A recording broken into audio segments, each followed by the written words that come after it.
ให้ประชานิยมสังคมเป็นสุขอยู่สบายกันทั่วทุกคนจะดีแค่ไหนถ้าเห็นคนไทยทุกคนภูมิใจไทย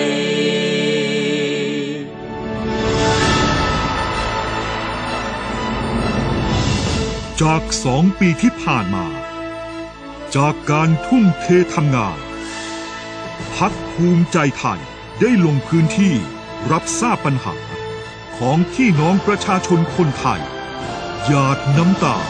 เสียงแห่งความเดือดร้อนที่ยังรอการแก้ไข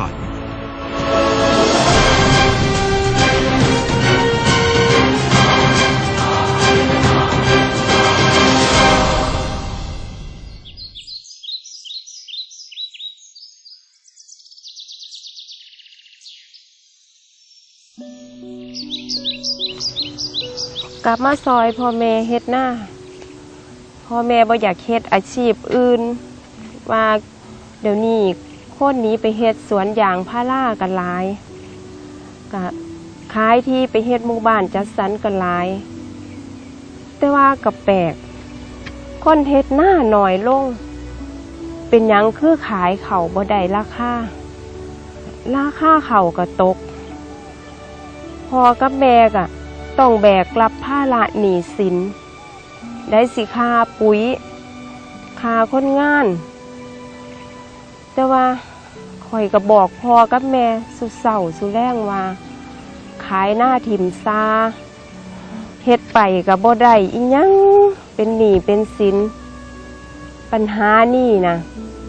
มันเกิดตั้งแต่ข่อยเป็นเด็กน้อยจนป่านนี้แล้วก็บ่มีผู้ใดมาซอยแก้ไขปัญหาเลยเห็นพ่อกับแม่นั่งห้องไห้เนาะเพิ่นก็เฒ่าแล้วเพิ่นเป็นลูกข่อยก็จักสิซอยเพิ่นจังใดก็ซอยอีหยังบ่ได้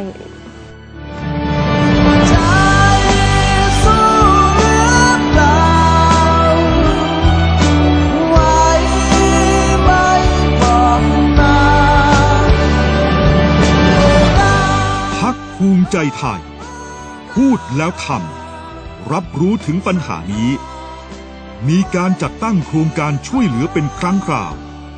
แต่ยังไม่มีนโยบายแก้ไขอย่างจริงจังเพื่อประกันชีวิตชาวนาให้ดีขึ้นพรรคภูมิใจไทยจึงคิดนโยบายปลูกแล้วไม่เป็นหนี้กองทุนประกันราคาสินค้าเกษตรข้าวเปลือกตันละ 20,000 บาทกองทุนนี้จะจัดตั้งอย่างถาวรเพื่อแก้ไขปัญหาให้พี่น้องชาวนาหมดห่วงเรื่องราคาผลผลิตอีกต่อไปพรรคภูมิใจไทยพูดแล้วทำกล้าทำให้คนไทยหลายชีวิตต้องดิ้นรนฟันฝ่าเพื่อปากเพื่อท้องเลี้ยงดูครอบครัวยังมีคนไทยอีกมากที่อยู่ในสถานะไร้ซึ่งอาชีพและเงินในการที่จะให้ชีวิตรอดไปวันๆชีวิตยังไม่สิ้นก็ต้องดิ้นไปเพราะต้นทุนชีวิตต่ำหวังว่าจะได้งานดีๆทำแต่อย่าว่าแต่งานดีๆแค่สักงานที่จะเลี้ยงปากเลี้ยงท้องนั้นยังหาได้แสนลำบากผมก็มาหาอาศัยนอนอยู่แถวนี้แหละครับผมบ่รู้ว่าสิไปนอนใส่ครับ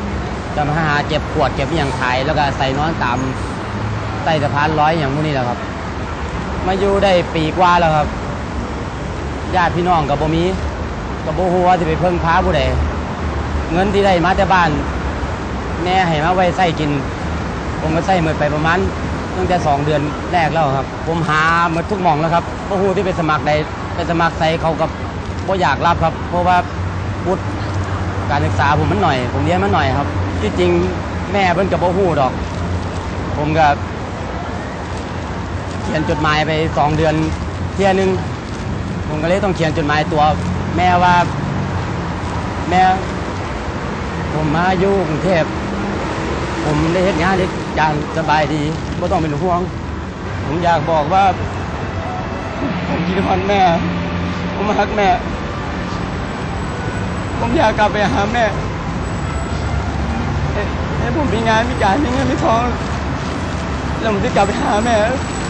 ผมรักแม่แล้วหลานแม่ไม่ต้องไปทวงผมไม่อยากให้แม่แล้วรู้ไม่อยากให้แม่เห็นสภาพชีวิตตอนที่ผมเป็นแบบนี้ผมอยากให้แม่มีเงินมีทองอยู่กินสบายผมสัญญาว่าผมจะกลับไปหาแม่แม่ต้องอยู่รอผมนะแม่ผมนี่ตั้งใจทำงานหาเงินเก็บไปให้แม่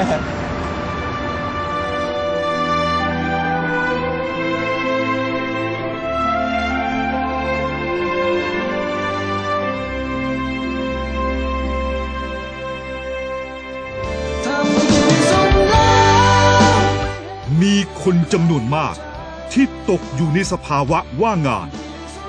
เราคงปล่อยให้ประเทศของเราเป็นแบบนี้ไม่ได้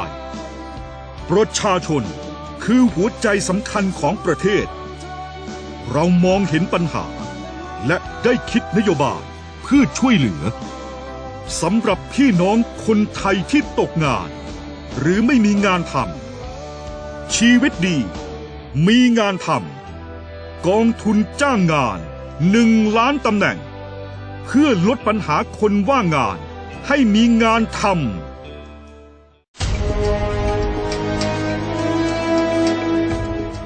คุณรู้หรือไม่ว่าอาสาสมัครผู้บำเพ็ญประโยชน์เหล่านี้ไม่มีหลักประกันในชีวิตในกรณีเกิดอุบัติเหตุหรือเจ็บป่วยหรือเสียชีวิตคือพี่ก็ไม่อยากให้สามีทำงานแบบนี้หรอกแต่ว่าด้วยความที่ว่าเขาชอบงานแบบช่วยเหลือสังคมพี่ไม่รู้จะทำยังไงดีเนี่ยถ้าเกิดเขาเจ็บขึ้นมาไม่รู้ใครจะช่วยเขาได้เขาเคยถูกไฟหล่นใส่ตอนนั้นที่มีไฟไหม้สลัมเขาก็ไปช่วยดับไฟถ้าเกิดว่าสักวันหนึ่งถ้าเขาไม่อยู่กับเราแล้วฉันจะทำยังไงดีลูก2 คนก็ยังเล็กอยู่ก็คิดไว้แล้วนะตั้งแต่มาสมัครเป็นอาสาสมัครว่ามันอาจจะต้องมีเจ็บหรือตายกันบ้างแต่คนที่มาสมัครเป็นอาสาสมัครปปล.ตำรวจบ้านเจ้าหน้าที่มูลนิธิต่างๆเนี่ยก็ไม่ได้มุ่งหวังอะไรแค่อยากช่วยคนถ้ามีกองทุนสวัสดิการขึ้นมาจริงๆมันก็คงจะดีนะผมก็จะดีใจมากด้วยเพราะว่าถ้าเกิดเป็นอะไรขึ้นมาเนี่ยลูกเมียก็จะได้ไม่ลำบากคนเหล่านี้ทำความดีเป็นผู้เสียสละแต่ไม่มีกองทุนใดที่จะช่วยเหลือผู้บำเพ็ญประโยชน์ให้กับสังคมไม่ว่าจะเป็นอปพร.อสม.ชรบ.ตำรวจบ้านกลุ่มพัฒนาสตรีอาสาสมัครในมูลนิธิต่างๆที่บำเพ็ญประโยชน์เพื่อสังคมต่างๆพรรคภูมิใจไทยคิดนโยบายตอบแทนคนดีด้วยนโยบายทำดีมีรางวัลกองทุนสวัสดิการผู้บำเพ็ญประโยชน์เพื่อสังคมสวัสดีครับคุณป้าว่าไงคะเป็นไงบ้างคะขายของ ดีไหมครับป้าก็ไปเรื่อยๆค่ะไม่ดีเท่าไหร่ป้าคะถ้าจะกินนี่มาแถวนี้บ่อยไหมครับป้าก็มาบ่อยจ้าเขาไล่เรายังไงนะครับป้าเขาก็ไล่เราไปขายที่อื่นไม่อย่างเขาก็ว่าเราที่เสียหายอะไรเงี้ยว่าไม่ให้ขายเราไม่ได้ไปปล้นไปจี้ใครเราก็หากินของเราไปวันๆมีหรือแค่นี้พี่คุณรู้ไหมเงินที่พวกผมหาได้ต้องเอาไปแบ่งให้พวกมันใช้วันละ200 300ผมต้องไปแบ่งให้มันวันละ150มาพี่อะไรโอ้พี่ผมจะเหลือเท่าไหร่นี่ไหนจะค่าเทอมลูกค่าห้องเช่าพี่บางวันแทบไม่เหลือพี่มันไม่มีเก็บด้วยซ้ำเลยพี่พวกผมต้องมาจอดหลบแบบเนี้ยเพราะไม่มีที่ทางให้พวกผมจอดรับส่งผู้โดยสารถ้าไม่มีตำรวจก็ได้ครับถ้ามีตำรวจก็เลยไปอีกหน่อยผู้โดยสารก็วิ่งตามรถเขาก็ว่าจอดไม่ตรงจุดที่จะลงนะรายได้ก็แย่ลงต่ำลงกว่าปกติไม่คิดจะแก้ไขปัญหาพวกผมเลยเหรอถ้าพวกเรามีที่มีทางเราจะมีชีวิตที่ดีกว่านี้ ไม่ต้องถึงกับให้บ้านให้ที่ดินเราหรอกเราไม่ขออะไรมาก แค่มีให้ที่ให้ขายของทำมาหากินไม่ต้องถูกไล่จับไม่ต้องถูกรีดไถเก็บค่าคุ้มครองก็ดีมากแล้วพรรคภูมิใจไทยไม่มองข้ามความเดือดร้อนของพี่น้องคนทำมาหากินสุจริตทุกคนทุกอาชีพต้องมีพื้นที่ทำกินได้มีสิทธิ์ในการประกอบอาชีพไม่ว่าจะเป็นแม่ค้าหาบเร่แผงลอยมอเตอร์ไซค์รับจ้างรถตู้ป้ายดำและอีกหลายๆอาชีพไม่ต้องถูกไล่หรือเก็บค่าคุ้มครองที่อีกต่อไปเพื่อรอยยิ้มและชีวิตที่ดียิ่งขึ้นของพี่น้องคนไทยเราจะสร้างที่ทำกินที่ค้าขายให้1 ล้านคนเพื่อพี่น้องคนไทยทั้งประเทศมีความสุข